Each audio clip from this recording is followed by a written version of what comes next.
I first noticed the phrase in a French logistics record. At first, it looked completely ordinary. The document referred to an extraordinary labor corps. But then I noticed the footnote. The word extraordinary was not being used to describe something exceptional. It referred to something physical, something outside the ordinary scale of the human body. I read the footnote 3 times, then I convinced myself it was simply a strange translation. I closed the document and walked away.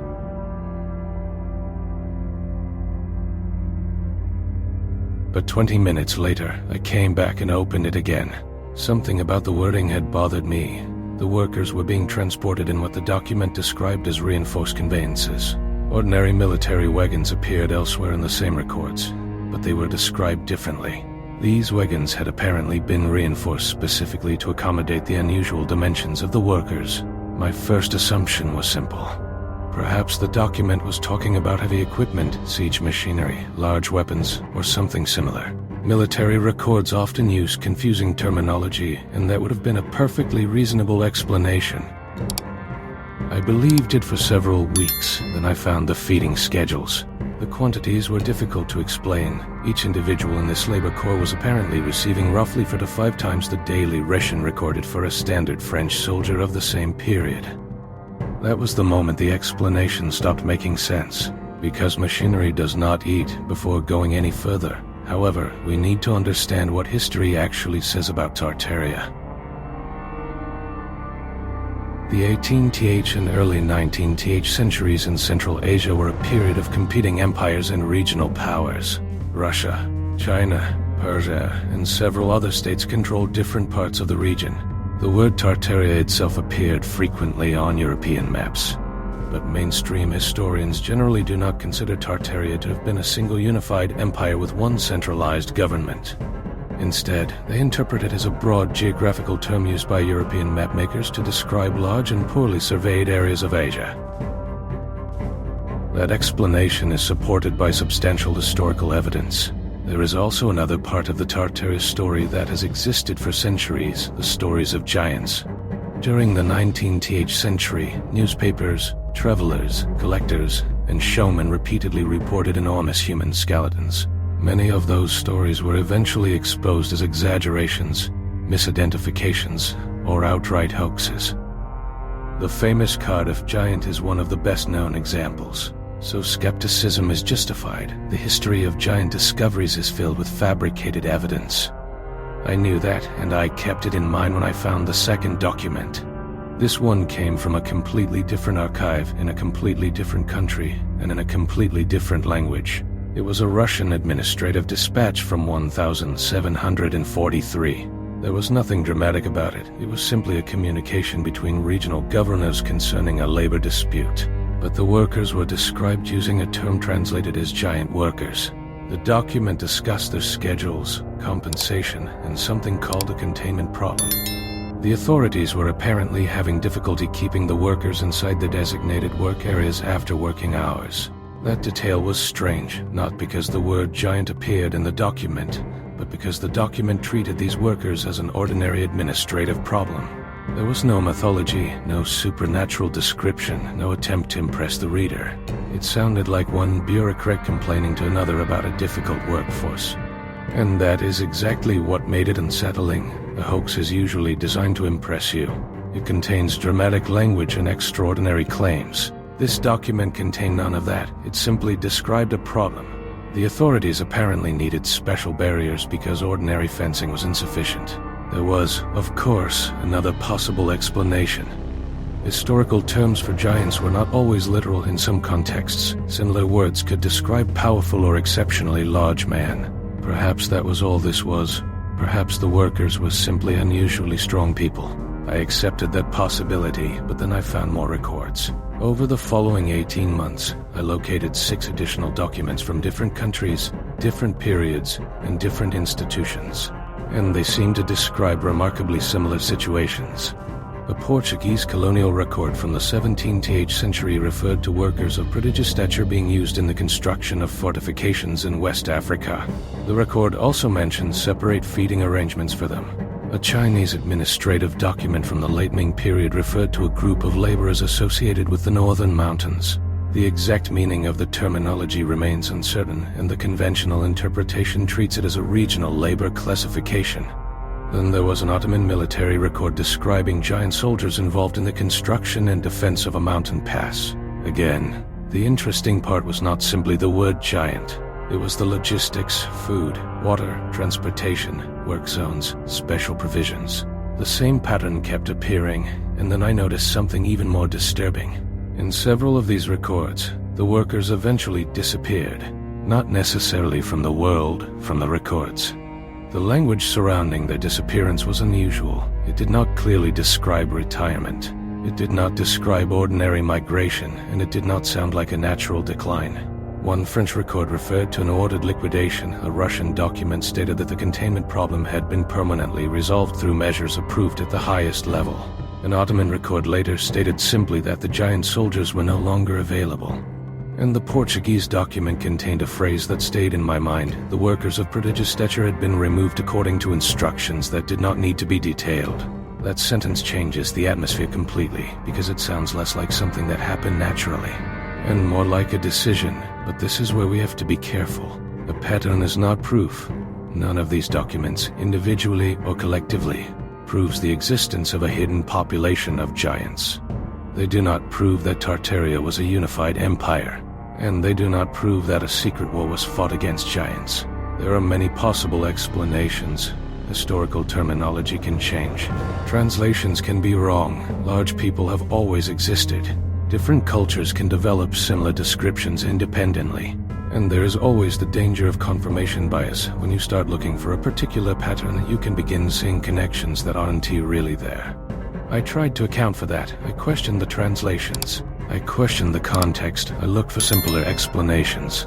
In many cases, simpler explanations existed, but some details remained difficult to explain, especially the repeated language surrounding the removal of these workers. If these records really do describe a population of unusually large humans, what does that tell us about the societies that employed them? The documents do not describe equality. They describe management. They describe food allocation, transportation, containment, work zones, and restrictions. In other words, they describe a workforce being controlled because of its physical usefulness. That raises a darker possibility. Perhaps these people were not partners in some forgotten civilization. Perhaps they were simply exploited, used for labor because their physical strength made them valuable. And when they became difficult to control, perhaps something changed. This is where the theory becomes much more speculative. There is no surviving document that simply says the giants were declared enemies. There is no universally recognized battlefield, no treaty, no official declaration of war. Instead, we have fragments, administrative records, provisioning schedules, references to containment, and eventually disappearance. So what if these events were connected? What if sometime between the late 17th and early 19th centuries, the institutions controlling these workers reached the same conclusion? That they could no longer be managed. The Russian document from 1743 might represent an early indication of such a problem. The Portuguese record might represent a later stage. And the repeated references to removal could represent the final stage. If that interpretation were correct, then the disappearance may not have been caused by disease, migration, or natural decline. It may have involved deliberate action. That is why some people describe this as a final war. Not because we possess a historical document proving that such a war occurred.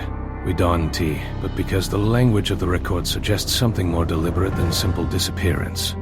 And there is another disturbing possibility. Perhaps there was never a single international conspiracy. Perhaps no secret council ever existed. Maybe all that was required was a shared understanding. Different governments, military institutions, and administrators could have independently reached the same conclusion after encountering the same problem. If a population was difficult to control, expensive to feed, and physically powerful, different authorities might eventually decide that removing it was easier than managing it. That would not require a secret meeting. It would require only similar circumstances and similar decisions.